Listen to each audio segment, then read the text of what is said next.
體壇動力。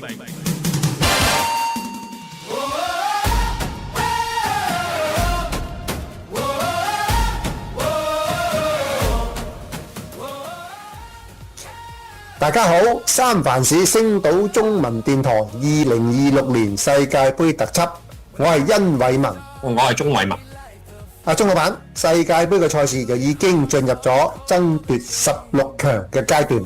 咁講下亞洲區球隊嘅戰績點樣？亞洲區係有8支球隊嘅，咁經過淘汰賽之後，現在就剩翻1支澳洲隊。咁嗱，我哋都係澳洲區嘅人啦。咁今日就嚟講下，咁我哋今日就嚟講下，揾一個專題，講下亞洲區嘅足球隊勝與敗嘅遭遇啦。亞洲區有8支球隊嘅，日本、南韓、澳洲、伊朗、沙地阿拉伯、卡塔爾、伊拉克、烏茲別克，分別分組之後呢，只有日本、澳洲可以進入32強。進入淘汰賽之後呢，日本出局，而家剩翻澳洲啫。亞洲最強嘅2支球隊，好可惜，日本同埋南韓雙雙出局。雖然2支球隊係無緣16強，都係敗軍之將。日本同埋南韓嘅命運際遇就形成天淵之別。日本隊呢就光榮普及南韓隊呢就戰術混亂，日本隊就雖敗猶榮，光榮回歸，受到英雄式嘅最高規格禮遇。南韓隊呢就啱啱相反，一敗塗地，狼狽不堪，過街老鼠，陰公啊！日本嘅球迷機場迎接係有歡呼聲、掌聲、喝彩聲，有鮮花，球迷就會大叫自己隊員嘅名字。嗱，日本嘅報章朝日新聞，另外一張讀賣新聞，連續多日大篇頭條報道球隊回歸嘅盛事。仲有日本嘅首相高市早苗喺個首相嘅官邸親自接見國家隊榮光回歸。南韓隊咧翻到去仁川國際機場，球迷用麥芽糖迎接喎，請佢食糖喎，食麥芽糖。原來咧韓國人嘅文化叫人食麥芽糖咧，即係用麥芽糖咧就兜口兜面掟你，意思就係等於用粗言穢語叫你去食麥芽糖嘅，等於廣東話嘅食蔗啦，相似啦，大家明白㗎啦。代表極度憤怒、鄙視、侮辱性嘅極高表達嘅形式，一種極大嘅羞恥啊！不停要我諗下咧，講下呢個麥芽糖，我以前僆仔嗰陣時好食嘅，好中意食嘅喎。咁攞嚟夾住2塊梳打餅食嘅。原來係咁嘅，以後都唔食啦，原來俾人掟嘅。以前咧，我一扭計咧，我媽就揾麥芽糖嚟氹我㗎啦，真係㗎。咁麥芽糖咧夾餅乾咧，的確係唔錯㗎，係幾好食㗎。咁頭先講到韓國人就叫你食麥芽糖，我哋廣東人就叫你吔乜乜吔乜咁嗰啲字又唔出得街嘅，所以我哋就唔省略咗，咁大家明就 OK 㗎啦。好啦，南韓嘅總統李在明佢就下令調查大韓足球協會總教練洪明甫。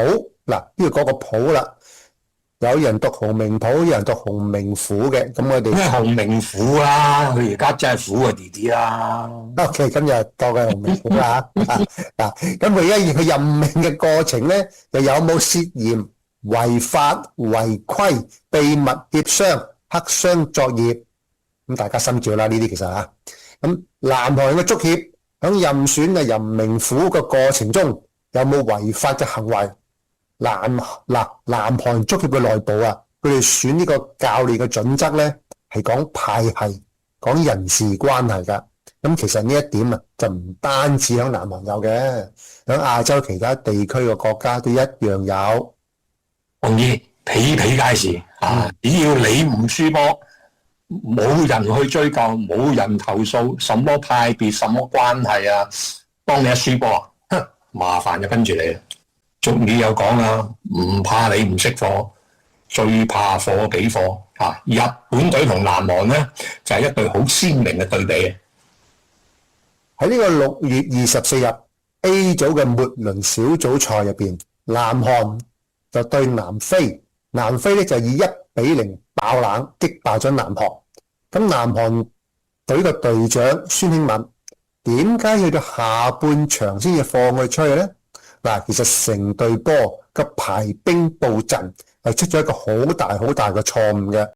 雖然嗰個總教練洪明虎事後係公開道歉，但係南韓嘅國民、南韓嘅球迷，連南韓嘅總統啊都唔接受佢呢個道歉。不如咁嘅，師傅，不如講下阿根廷同埋葡萄牙咧。又好，咁我哋講完啲唔開心嘅嘢，就講啲開心嘅嘢啦。咁我哋講下兩位現代嘅球王，一個就係阿根廷，一個就係葡萄牙。嗱，今屆世界盃咧係有兩個好突出嘅運動員嘅，都唔使估啦，頭先已經開咗估啦。佢就係世界足球世界盃嘅歷史上邊係參加過最多嘅次數嘅運動員嚟嘅。到目前為止6次世界盃就係最多噶啦。連續參加過6屆嘅世界盃嘅運動員咧有3位，第一位就係阿根廷隊嘅美斯，第二位咧就葡萄牙 C 朗，第三位咧就係墨西哥嘅奧喬亞。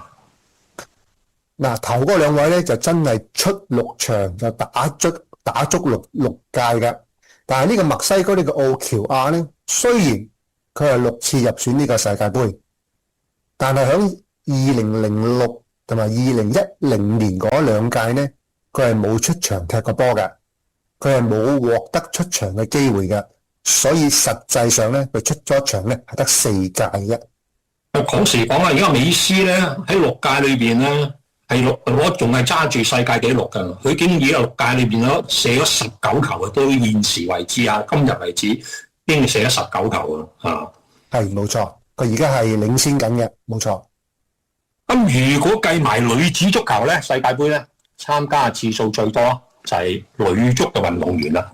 喺巴西隊嘅福爾米亞1995年至到2019咧參加過7屆女足世界盃。女足咧就有參加過7屆世界盃嘅女子運動員啦。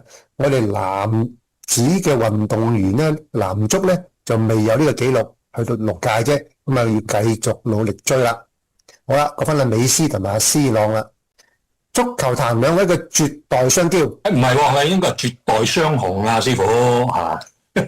OK，雙雄啦嚇，當係啊咁啊。係啊，英雄嚟啊嘛。係嗱，佢哋站到呢個歷史上嘅最頂峰啦。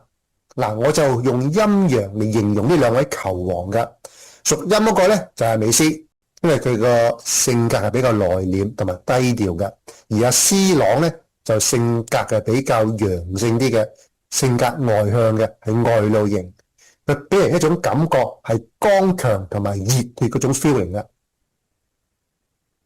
咁講個美斯咧，佢身高啊，身材唔係好高嘅喎，170公分，5尺7寸，體重160磅，咁啊腳下功夫真係出神入化嘅。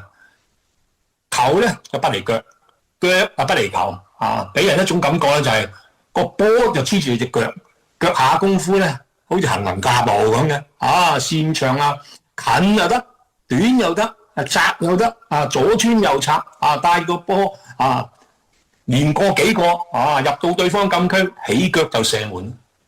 等我補充少少啦，阿美斯佢種腳法咧就係。你睇到佢嗰種個人嗰種身法咧，嗰種扭法咧，佢哋即係帶住個波去過人咧，佢係腳不離球，球不離腳噶，好似睇到個波係黐住隻腳咁樣樣嘅。仲有咧，佢嗰個特長咧就係佢可以喺前邊有2個人 mark 佢又好，3個人嚟 mark 佢又好，佢可以喺人同人中間就扭過嚟噶。即是佢個特長就可以喺近距離，喺好狹小嘅空間就可以左穿右插，帶住個波逢人過人，逢波過波嘅。過咗入到去禁區咧，佢就可以揾到好啱嘅方位就起腳射嘅。嗱，呢個就係佢值錢，就係佢嘅身價啦。呢啲就係佢嘅身價。係值錢之處啊。So far 咧仲未有邊一個球員做到好似係咁嘅。你講新界嚇，你講個新界兩個大富翁嚟啦，經已係嘛？佢哋嗰個身價就係個市場價值啦，係好高。當然啦，佢哋嘅身家，佢自己嘅財產啊，都係唔少，係好高。嗱，我哋可以揾一集嚟講下呢兩位球王，佢究竟佢嗰個財產有幾多？我相信大家都中意聽啩，講佢哋有幾多錢嚇。咁啊，我哋或者揾一集嚟可以講下啦。咁好啦，咁啊，今集我哋嘅時間差唔多啦，我哋又要同聽眾講拜拜嘞噃。拜拜。OK，咁我哋就準備下次多啲料，多啲精彩嘢同啲聽眾分享啦。咁啊，今日到此為止，各位聽眾，拜拜。